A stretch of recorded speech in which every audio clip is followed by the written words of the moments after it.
Oxigenando Ideias para a Saúde apresenta novo episódio sobre transformação digital na vida dos pacientes.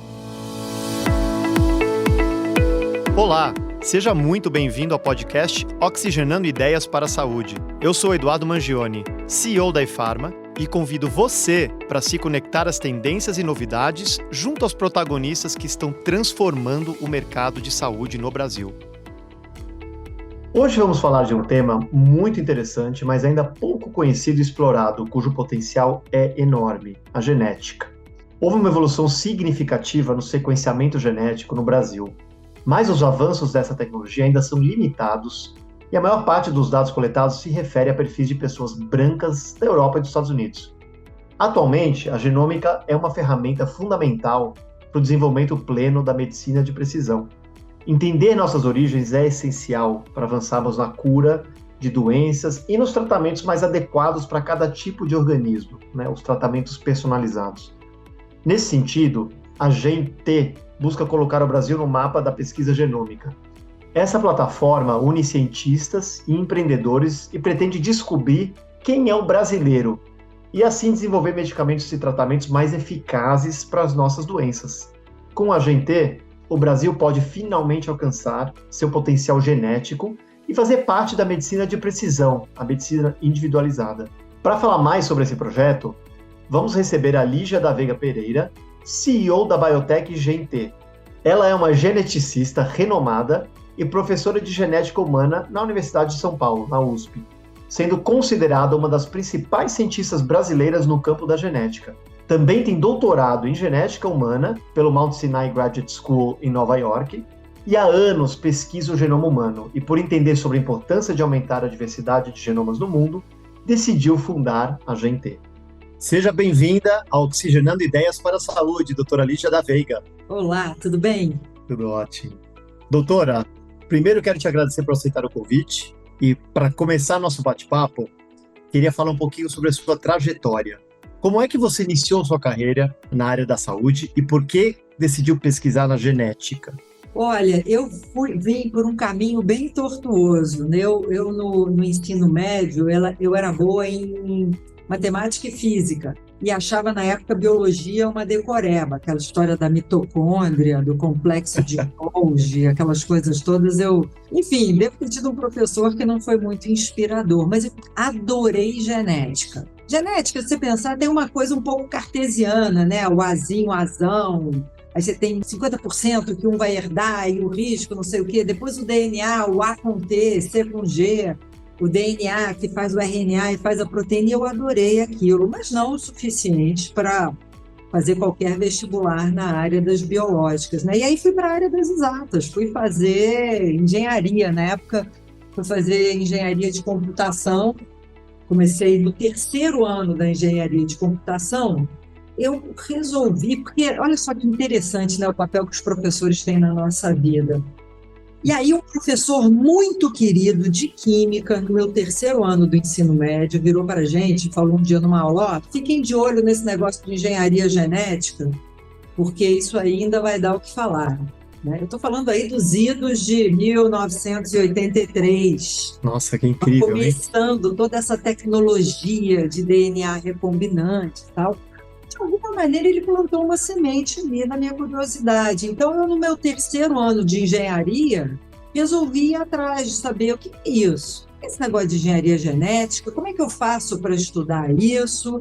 E aí, depois de uma longa jornada, que eu vou economizar o tempo aqui dos ouvintes desse podcast, eu acabei concluindo que a engenharia genética, na verdade, elas são uma série de ferramentas que a gente usa para manipular o DNA e o genoma de seres vivos, para o estudo da genética dos seres vivos, seja ele um ser humano, uma planta ou até o vírus da Covid, né? E aí eu descobri que a melhor forma de eu entrar nessa área seria na pós-graduação, pelo menos naquela época. Então, eu acabei me formando em física, na PUC do Rio de Janeiro. Nos 2 últimos anos, eu fiquei fazendo um estágio, uma iniciação científica, num laboratório de genética na UFRJ, para ver se eu gostava dessa vida de laboratório. e amei a vida de laboratório. Que interessante. E aí, Laboratório quer dizer pesquisador. Pesquisadora lá, ficar lá na bancada, mexendo nos tubinhos e, enfim, extraindo DNA, cientista mesmo. E aí resolvi também, na época, que o que eu queria estudar era genética humana. Você pode estudar genética de qualquer ser vivo, todo ser vivo tem DNA ou RNA, né? Mas eu queria genética humana. Se tem uma ideia, naquela época a grande novidade, a grande esperança era a terapia gênica. E a gente achava que ia curar tudo com a terapia gênica. E agora eu já estou falando lá de 1988, 89.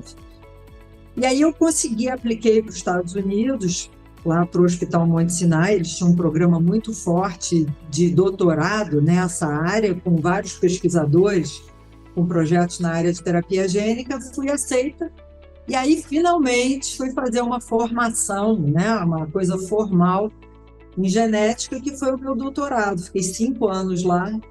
Uau, que beleza! E aí me apaixonei, e desde então só estudo genética. Olha, vou tirar uma coisa aqui, louvemos nossos professores, né? Como são importantes na nossa vida, na nossa formação. É incrível, né? Então, fiz uma pausa aqui, mas porque o que você comentou, né? Você vê que é interessante, né? Um professor na 3ª série, né, te plantou uma semente, tal, que depois, né, veio a ser o seu doutorado. E aí eu queria dar essa continuidade com uma outra pergunta, né? Então, como que sua experiência na pesquisa genética e na academia, né, influenciou a criação da GENT, que é o projeto Gente do Brasil, né? O GENT se escreve, mas se pronuncia gente, pelo que eu entendi. Isso. A empresa Gente, e aí para o pessoal que está ouvindo, ela se escreve GEM-T, né? Então, essa empresa ela está tratando dessa união do GEM com a tecnologia, mas ela é acima de tudo sobre gente, sobre a nossa gente. Então, as pessoas perguntam, como é que fala? É GENT, gentios? Eu falei, não, é gente. Então, o que a gente quer fazer? Enfim, aqui na USP, eu tenho 26 anos de USP, já desenvolvi vários grandes projetos na área de genética humana. O nosso grupo fez um primeiro camundongo transgênico, que era um modelo animal para uma doença genética. Depois, na época das células-tronco, nós também fomos pioneiros na criação de células-tronco embrionárias humanas aqui no Brasil, que são aquelas células-tronco que podem virar vários tecidos diferentes. E aí eu comecei a me interessar pela história da diversidade genética da nossa população. E é interessante, né? Nós somos uma mistura super interessante, né, o brasileiro, porque nós éramos algo em torno de 5 milhões de indígenas, de diferentes povos indígenas que habitavam essa região. Aí os portugueses vieram, depois vieram os outros europeus, mas uns 3 milhões de portugueses vieram e trouxeram mais de 5 milhões de africanos. E africanos de diferentes regiões do continente. Nossa, que mistura! E aí a gente tem... E o que é interessante é que a nossa colonização foi feita muito baseada em miscigenação dessas 3 populações. Claro, teve muito extermínio, principalmente, né, do povo indígena. Teve muita miscigenação. Então, o brasileiro atual, cada um de nós, do ponto de vista do nosso DNA, do nosso genoma, nós somos um mosaico, onde cada um de nós vai ter diferentes frações de genomas de ancestralidade africana, europeia e indígena. E isso é muito diferente de outras populações, né? E aí, nessa época, o que estava acontecendo no mundo? A gente estava vendo vários países, principalmente os países desenvolvidos, investindo em conhecer o genoma das suas populações. A gente teve, assim, nessa coisa do desenvolvimento dessa ciência do genoma humano, a gente teve o Projeto Genoma Humano, né, que foi lançado em 1985 e tinha como objetivo a gente sequenciar, conhecer o genoma humano completo, né? Esse genoma humano é essa receita aí, esse DNA, que é uma receita que diz como aquela primeira célula que a gente foi vai se transformar numa pessoa e como é que as células dessa pessoa têm que funcionar para o resto da vida dessa pessoa. Está tudo escrito no nosso DNA, no nosso... Incrível, que incrível. E aí, esse projeto levou 20 anos para ser terminado e custou 3 bilhões de dólares para a gente sequenciar o primeiro genoma humano. É como se a gente fosse fazer um projeto para ir a Marte sem antes nem ter avião direito. Meu Deus do céu. Ter um investimento no desenvolvimento da tecnologia. Mas, enfim, a tecnologia de sequenciamento de DNA avançou tanto desde então que hoje em dia, por $400, eu sequencio um genoma humano em 24 horas. Inacreditável. Quer dizer, tanto em custo quanto em rapidez. Quanto em rapidez. Uau. Então, o que isso significa? Que agora eu posso responder perguntas mais desafiadoras, né? Então, se você pensar que todos nós somos um produto de um genoma humano, né? Porque somos seres humanos. Agora, o genoma de cada um de nós não pode ser idêntico, você concorda? Claro, é um produto único, né? É um produto único. Senão, seríamos todos clones. Claro, claro. E aí, eu não sei, para o ouvinte é até divertido pensar, se vocês sabem o quanto o genoma de 2 pessoas é idêntico. Pensem aí num número. Tá lá, e quando eu faço isso assim numa sala de aula, né, tem gente que fala, 90%, aí o outro diz 50%, e não sei o quê. Nós somos 99,9% idênticos do ponto de vista da sequência do nosso genoma. Tá? Então, se tem alguém aí se achando muito melhor do que o vizinho, ter mais humildade. Que jeito mais fácil de gerar humildade nas pessoas. Igualdade, olha que bacana. Isso aí. Mas o que é interessante nisso é que a gente olhar para esse 0,1% de diferenças que existem entre a sequência do genoma de cada um de nós. Essas variações, esse 0,1%, ele é responsável pelas nossas características individuais. E não só pelas mais óbvias, que é a nossa aparência, mas também são responsáveis por várias características da nossa saúde. Como é que eu vou metabolizar o açúcar? Qual vai ser a minha facilidade de produzir músculo? Onde é que eu vou acumular gordura? Como é que é a minha cognição? A minha predisposição para uma série de doenças? Como é que eu vou responder a diferentes medicamentos? Por que um medicamento funciona melhor numa pessoa do que em outra? Isso tudo depende dessas variações que existem entre os genomas das pessoas. Então, nos interessa conhecer essas variações e entender exatamente que variações em que genes são responsáveis por quais das nossas características de saúde. E por que a gente quer saber isso? Porque, ao entender isso, eu vou poder olhar para o genoma de uma pessoa e falar muito para ela sobre a saúde dela, sobre qual é a melhor forma dela manejar a saúde dela. Por exemplo, eu vou poder entender que ela tem um risco elevado, vamos dizer, para hipertensão, antes mesmo dela ter manifestado a doença, tá? Quando manifesta é fácil você dizer, né?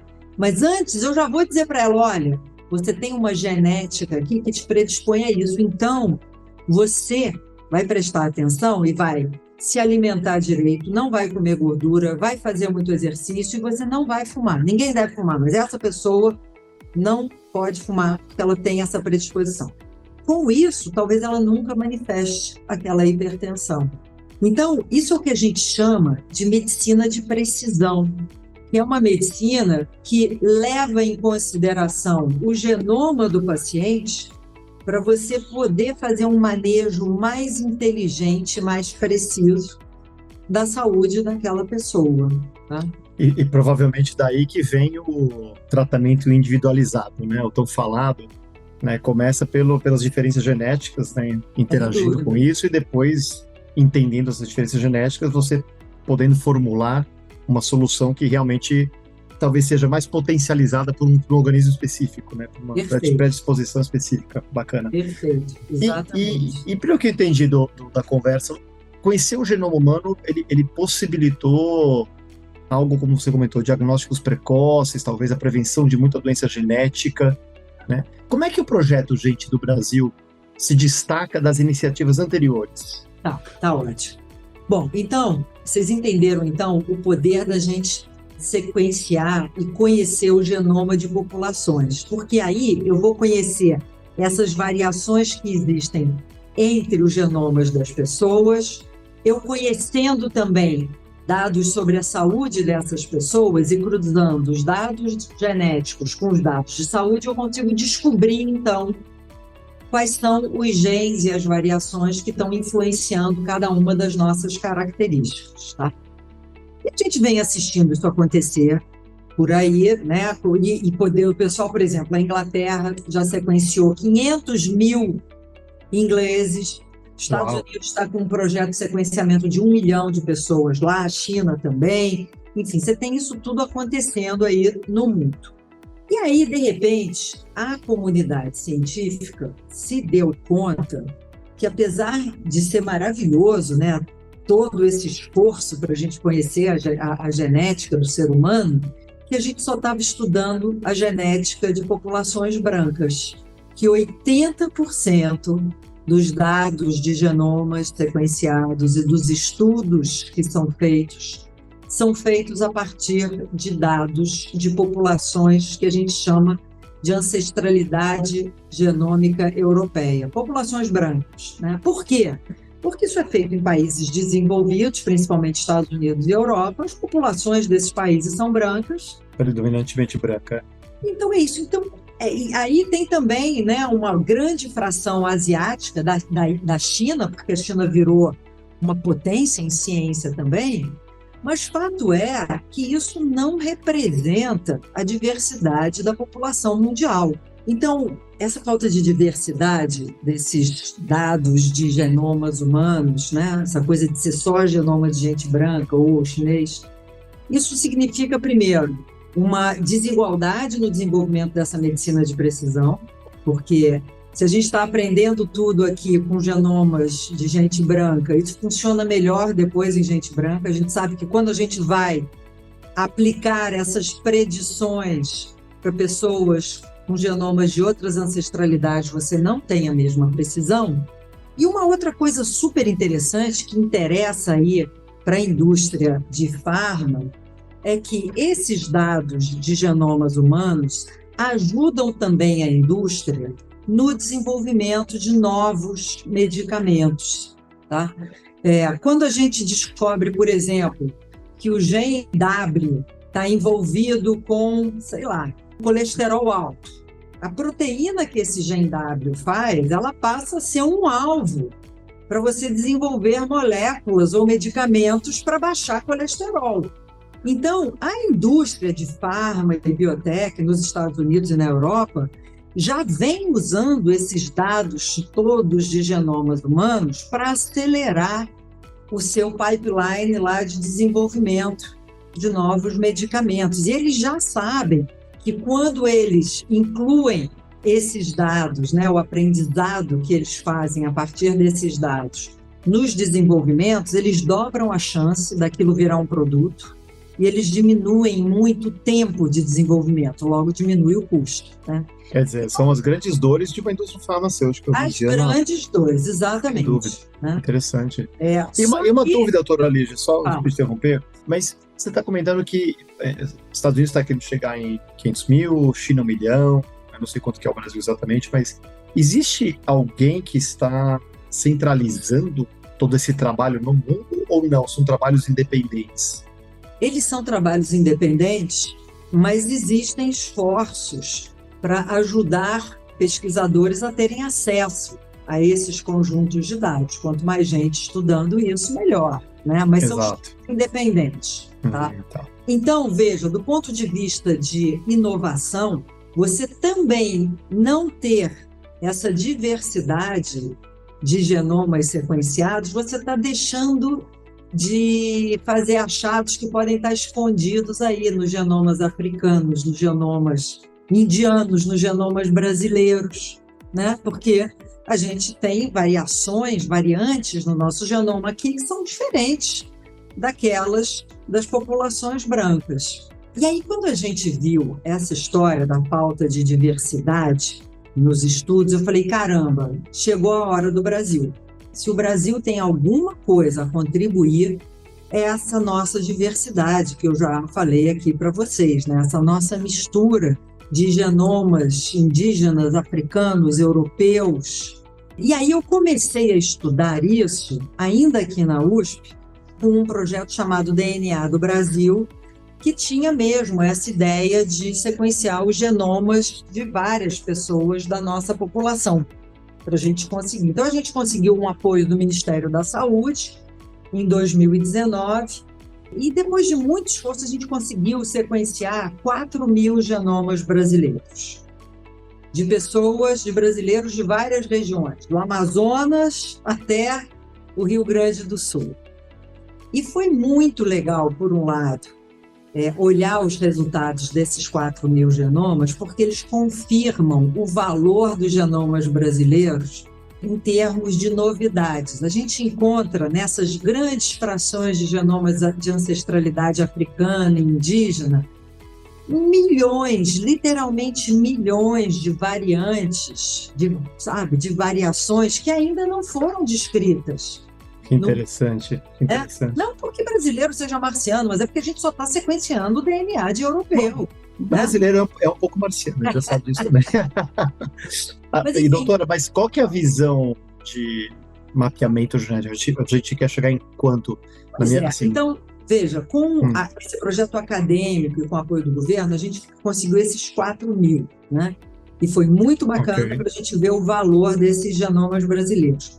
Porém, se você pensar que a Inglaterra, que tem uma população muito menor e muito mais homogênea do que a nossa, já sequenciou 500.000, né? A gente precisava, eu levei 3 anos para chegar a 4.000 genomas, a gente precisa escalar isso 2 ordens de grandeza, né? Então, eu vi aí uma oportunidade para a gente fazer isso numa empresa, né? E aí eu criei essa empresa Gente, que ela é como se fosse uma spin-off desse projeto acadêmico, onde agora a gente conseguiu investidores privados, tá? Que estão investindo na construção, e agora com a gente, o que a gente vai fazer? A gente vai construir uma plataforma com 200.000 brasileiros.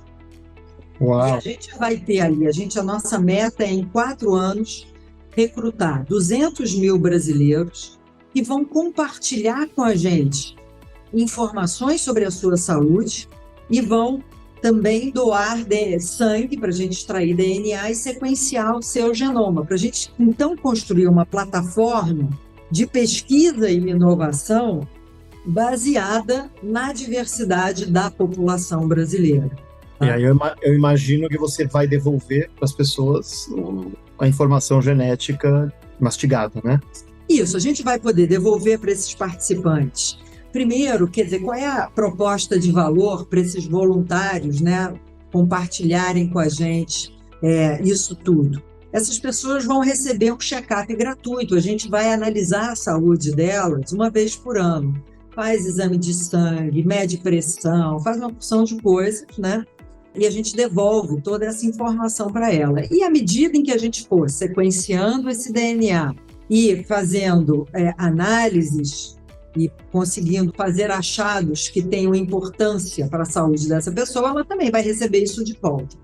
Mas o mais importante é que, com essa base de dados, a gente vai poder utilizar a nossa diversidade genética para acelerar a inovação dentro da indústria de farma e biotecnologia, né? Porque a gente, com certeza, vai ter uma quantidade de variantes, de variações de genomas enorme que a gente não encontra em outras bases de dados.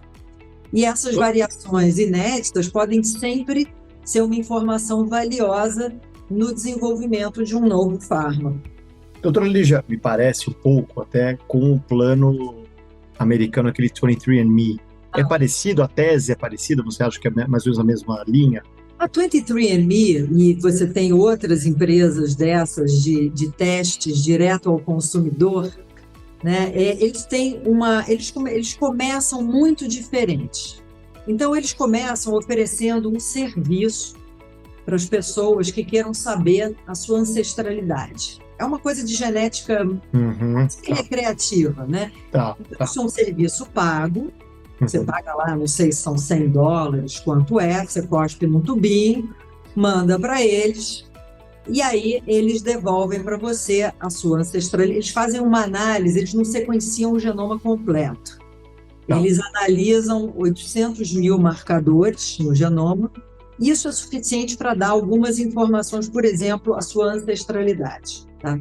E aí depois eles vêm, mandam mais algumas informações, assim, tentam dar alguma informação sobre a saúde, mas é bem limitado. Qual é a diferença dessas plataformas, né? Aqui no Brasil você tem umas nacionais. É claro que à medida em que eles vão vendendo esse produto, eles vão criando também uma base de dados. Exatamente. Né? De dados genômicos dos seus clientes. Isso, e eu sei que o plano deles, das linhas de negócio é, de fato, apoiado pela indústria farmacêutica, vender as informações. Exatamente. Quer dizer, capitalizar em cima dessas informações para gerar uma receita e rentabilidade para eles. Exatamente, mas essa coisa de usar a plataforma deles para o desenvolvimento de fármacos é um byproduct, né? Um subproduto da atividade mãe, que é essa venda de testes. Certíssimo. Tá? Qual é a limitação que você tem nesse modelo? Primeiro, você está vendendo esse teste. Então, você já cria um viés de quem são seus clientes. São clientes que entendem o produto, têm um nível de educação mais elevado, são clientes que podem pagar por este produto. Claro. Então, você já seleciona, e isso aqui no Brasil faz muita diferença em termos de... Seria muito menos democrático, vai no seu ponto da diversidade de novo. Exatamente. Já entendi. E a gente tem aqui uma distribuição socioeconômica que você ia acabar tendo uma base de dados mais enriquecida para ancestralidades europeias. Né? Entendi. Então, você tem esse primeiro limitador. O segundo limitador é que o que eles têm de dados sobre a saúde daquelas pessoas? Eles só têm os dados autorreferidos. Eles mandam para os seus clientes questionários. E que a pessoa responde, ou não responde, ou responde direito, ou responde errado. Então, esses dados de saúde são muito limitados. Na empresa gente, a gente decidiu, em vez de fingir que está vendendo uma coisa para construir uma plataforma, não. O nosso objetivo principal é construir essa plataforma de pesquisa e inovação. Então, a gente está fazendo ela da maneira que ela tenha o maior valor possível. Tá? Então, primeiro, a gente está recrutando pessoas que são voluntários, que não têm que pagar nada para participar. A gente vai procurar essas pessoas em sistemas de saúde, públicos ou privados, mas que sejam sistemas de saúde populares, ou seja, a gente quer oferecer a oportunidade de participar do nosso programa para pessoas das classes que geralmente são excluídas dessas medicinas de ponta, que é onde fica a nossa diversidade, e nós estamos fazendo um check-up dessas pessoas e capturando os prontuários eletrônicos históricos de saúde dessas pessoas, né? Então, a gente maximiza a diversidade da nossa plataforma e a gente também maximiza as informações sobre a saúde dessas pessoas. Perfeito, perfeito. E, doutora, só para resumir, então, essa sua resposta, eu fiquei com talvez duas perguntas ou confirmações aqui. Quer dizer que, então, a visão agora é sequenciar o genoma de 200 mil pessoas, né? Fazendo isso, a gente tem vários benefícios adiante, alguns mencionados como o desenvolvimento de novas terapias e tratamentos, medicamentos mais eficazes. Eu tenho duas perguntinhas. Primeiro, você acha que é possível, através desse sequenciamento, a gente descobrir curas de doença de fato? E a segunda, só para confirmar, né? eu entendi também que diferente do 23andMe, que é outro talvez modelo de negócio, outro tipo de plataforma, o projeto Gente já está sendo delineado para garantir uma representatividade da diversidade da nossa população. Está correto isso? Isso está corretíssimo. A gente está desenhando essa plataforma e as nossas estratégias de recrutamento para justamente conhecer essa população que, em geral, é excluída, que não participa desses estudos mais sofisticados, né? E é onde está a nossa diversidade, onde a gente vai encontrar a maior parte dessas ancestralidades africanas e indígenas da nossa população. Sobre o potencial desses dados de gerar curas para doenças, eu acho que tem, sim. Sabe, a gente fica vendo que quanto mais a gente conhecer sobre biologia humana, maior é a nossa capacidade de desenvolver ferramentas, moléculas, estratégias para melhorar a nossa saúde. Então, quando a gente estuda o genoma humano, a gente está querendo entender a nossa biologia, entender como o nosso organismo funciona nos mínimos detalhes. A gente quer entender qual molécula, que proteína se liga a qual outra para eu conseguir ter uma memória melhor. Se eu entendo isso e sei quais são todas as proteínas que estão envolvidas nisso, eu vou poder, com muito mais inteligência e eficácia, desenvolver moléculas que ou aumentem a atividade dessas proteínas ou inibam outras proteínas de forma a melhorar, né, aquela via metabólica. Então, eu estou convencida que isso tudo tem uma capacidade de revolucionar aí essa indústria de farma e biotech. Legal, bacana. E doutora, pensando em principais desafios e oportunidades de uma health tech, né? Porque é ainda uma health tech, né? Como a gente se formou há pouco tempo aqui no Brasil, o que você, resumidamente, diria que são os principais desafios e oportunidades para a gente aqui no Brasil?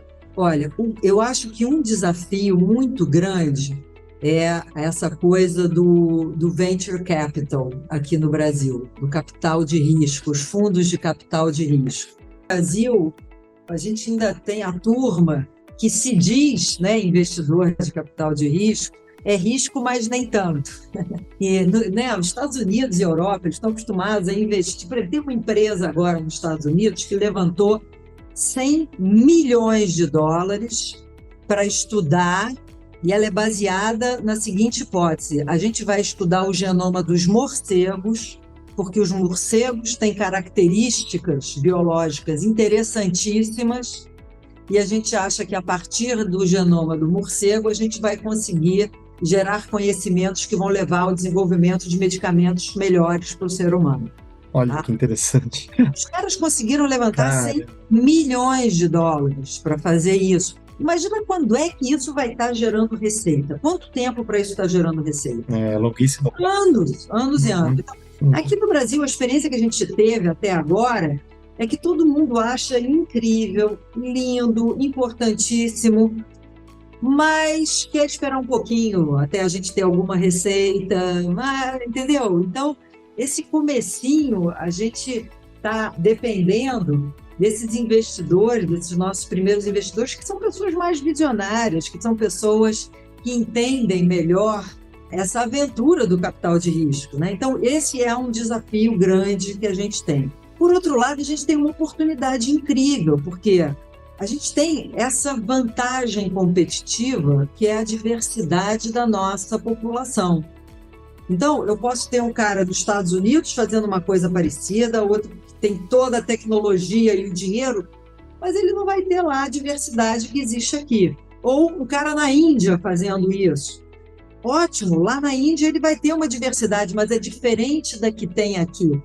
Então, a gente tem essa vantagem competitiva da genética da nossa população ser diferente da genética de outras populações, né? Perfeito. Então, eu acho que isso é uma super oportunidade. Perfeito. Muito bacana. E vou te fazer uma pergunta agora bem provocadora, um pouco polêmica, mas a gente, pelo que nós conversamos anteriormente, né, tem uma equipe de pesquisadores altamente qualificados em áreas como biologia molecular, genética, imunologia, além de uma equipe grande também de especialistas em negócio e gestão. Essa equipe, pelo que foi comentado, é composta por pesquisadores com experiências em instituições de pesquisas renomadas, aí como a Universidade de Harvard, Instituto de Tecnologia de Massachusetts, né, o MIT. Como que você acha que as pesquisas da gente, né, poderão qualificar os profissionais da saúde brasileiro para que eles possam realizar seu trabalho baseados em dados genéticos? Olha, a empresa, nós estamos criando uma infraestrutura. A gente entende que essa plataforma que a gente está criando, de dados genômicos e de saúde, né, desses 200 mil brasileiros, assim, se eu puder fazer 500 mil, eu faço 500 mil, né? A gente tinha que botar um número, 200 mil. Então é um número ambicioso, mas é possível. E doutora Lígia, qual é o prazo dos 200 mil? 200 mil em 4 anos. 4 anos. Então, a gente está criando uma infraestrutura, e essa infraestrutura nós temos bioinformatas, nós temos equipes de cientistas que sabem trabalhar com esses dados e extrair conhecimentos desses dados. A gente adoraria que a existência dessa infraestrutura incentivasse pesquisadores aqui no Brasil a também fazer suas pesquisas a partir dos dados da nossa plataforma, a partir dos dados dos brasileiros, né? Então, a gente está tentando estudar, a gente está estudando um modelo comercial para a gente poder disponibilizar essa nossa plataforma também para a comunidade científica, né? Que, afinal de contas, quanto mais gente estiver pesquisando a genética da nossa população, melhor para o povo brasileiro, né? Então, a gente está estudando isso. O que eu gostaria muito é que essa nossa plataforma também incentivasse a indústria nacional farmacêutica a investir em inovação, a investir mais em inovação. O que a gente vê lá nos Estados Unidos e na Europa, as grandes farmas, eu estou falando de AbbVie, Pfizer, Roche, Johnson & Johnson, todo mundo, elas investem centenas de milhões de dólares para ter acesso a esses dados e para trabalhar com esses dados, porque eles sabem o valor que esses dados têm lá para acelerar a inovação, os programas de inovação deles. Aqui no Brasil, eu ainda não tive essa mesma... Então, por exemplo, só para você entender, várias dessas empresas já estão conversando com a gente para entender em que ponto a gente está, como é que a gente pode agora fazer alguma parceria, algum contrato. Por quê? Porque eles... Opa, que ótimo, tem gente gerando dados inéditos de populações não estudadas, né? Agora, o que eu gostaria? Eu gostaria que a nossa indústria nacional enxergasse essa nossa iniciativa como uma oportunidade para eles aprenderem a fazer também esse tipo de inovação, uma inovação mais disruptiva, né? Não é aquela inovação de, puxa, deixa eu ver como é que eu consigo fazer uma diferençazinha para eu não cair nessa patente. E aí, essas inovações incrementais, né, tudo bem, faz parte, tem muito valor. Mas as inovações disruptivas que são feitas a partir dessa plataforma que a gente está criando. E eu adoraria que isso fosse um incentivo para a nossa indústria, então, começar a aprender a fazer isso. Eu adorei a visão, porque vocês estão olhando vários espectros, né, de algo que hoje está cheio de viés, é um problema, né? Então, a gente falou de inclusão e diversidade no que é sequenciamento genético de uma população como a brasileira, que é riquíssima, né? E você tem toda a razão, né? A gente não tá se deparando com esse tipo de viés só em algo como a genética. A gente também depara viés, assim, nos últimos anos, né? A gente tem visto até em treinamento de inteligência artificial, né? A gente já começa a perceber que exatamente, a gente treina as máquinas, infelizmente, ainda uma predominância talvez socioeconômica, né, diferente, que acaba prejudicando aí, né, o resultado final, sem dúvida, muito rico. E por outro lado, eu acho essa parte de vocês conseguirem ajudar a qualificar profissionais de saúde brasileiros também, ajuda, né, o nosso próprio país a ter também uma riqueza e uma continuidade também de estudo genético que pode contribuir para uma grandeza do Brasil. Então, parabéns, viu? Muito bacana, muito redondo a agenda de vocês, assim, em termos de visão. Parabéns. Bom, obrigada. A gente está super animado. A gente acha que, primeiro, há uma necessidade muito grande disso ser feito, se a gente quiser incluir a população brasileira em medicina de precisão. A gente precisa conhecer os genomas brasileiros. E existe essa grande oportunidade, né, em termos de inovação, em termos de você gerar dados inéditos que tenham valor aí para o desenvolvimento de novos medicamentos. Perfeito. Doutora Lígia, eu vou fazer uma pausa aqui, porque a gente vai mudar as marchas. No final desse primeiro episódio, a gente sempre faz uma espécie de um ping-pong de pergunta e resposta rápida para conhecer a doutora como pessoa, né? Vamos sair um pouquinho do profissional por um tempinho e respostas bem breves aqui de umas perguntinhas que a gente costuma fazer, tá bom? Então vamos lá. Gosta de séries, doutora? Adoro. Ótimo. Queria que você me indicasse uma série que você viu, gostou muito. Eu sou meio exigente, mas ao mesmo tempo eclética. Então, eu adoro aquela Succession, e adorei White Lotus, e também amei This Is Us. E olha, das três, eu não vi ainda a segunda temporada de White Lotus, eu preciso ver. E algum filme que marcou sua vida? Filme que marcou minha vida? Ai, meu Deus, essas coisas sempre dá branco, né? Ai, meu Deus, socorro! Ou algum filme que você assistiu e mexeu com a sua cabeça, mexeu com você? Olha, recentemente eu adorei aquele Triângulo da Tristeza. E foi um filme até que concorreu ao Oscar, porque ele faz uma crítica tão divertida, assim, meio bizarra, mas enfim, a nossa sociedade, principalmente as classes mais altas da sociedade, que eu achei divertidíssimo. Esse eu não vi ainda. Já anotei aqui para assistir. E esse vai ser mais fácil. Tem algum livro que você tem aí de cabeceira? Você recomenda? Livro de cabeceira. Bom, a gente tem, claro, vai ter sempre os científicos. Do ponto de vista, assim, tem um chamado Imperador de todas as doenças, que em inglês chama The Emperor of All Maladies. Imperador de todas as doenças, eu acho, que é uma biografia sobre o câncer. Esse livro ganhou o Pulitzer, é sensacional. Toda a história do câncer, desde o Egito até os tempos atuais, mas de uma forma muito gostosa, e acompanhando a história de um médico nos Estados Unidos, acompanhando seus pacientes. É lindo, é muito legal esse livro. Que bacana. Mas, assim, bem diferente. Do ponto de vista de literatura, eu adoro essa de Queiroz, esses clássicos brasileiros.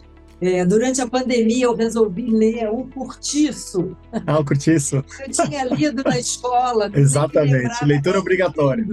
É maravilhoso, podem procurar, que vale a pena, ler adulto.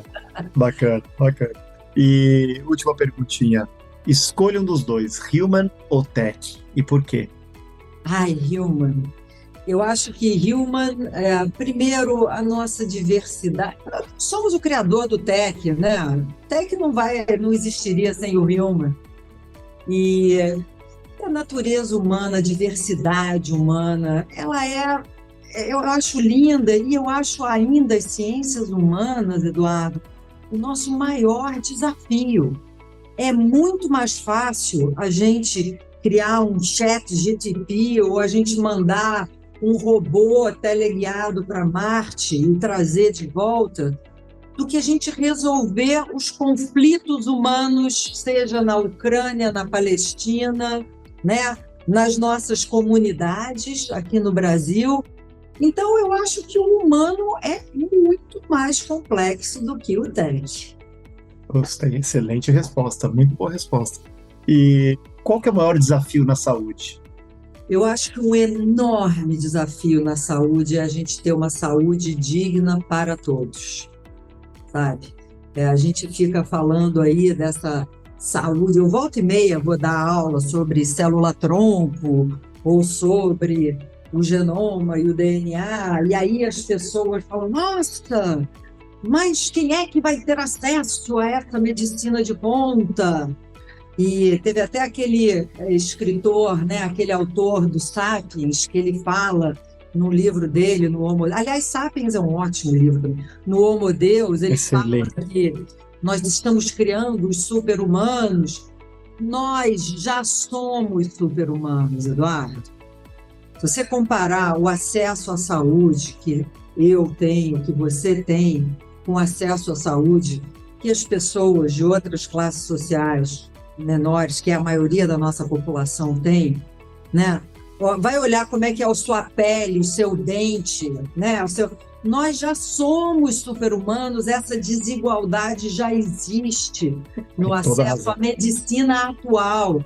Não vai ser a célula-tronco, não vai ser o genoma que vai criar uma desigualdade. Essa desigualdade já existe. Então, a meu ver, enorme desafio na saúde. Veja a história da Covid, né? A gente sequenciou, a gente conheceu o genoma desse vírus em dezembro. Um ano depois, as pessoas estavam sendo vacinadas. Olha o show que o TEC deu. Incrível. Show do TEC. Agora, o que dependeu do humano? Distribuir essas vacinas igualmente por todas as populações do mundo. Isso a gente não conseguiu. E isso depende do humano, né? Então, eu acho que esse é o desafio. Espero que você tenha gostado do episódio de hoje. Eu com certeza gostei muito. Continue acompanhando nossos próximos episódios no Spotify, no Google Podcasts e não esqueça de ativar as notificações. Obrigado pela sua companhia. Um grande abraço e até o próximo programa.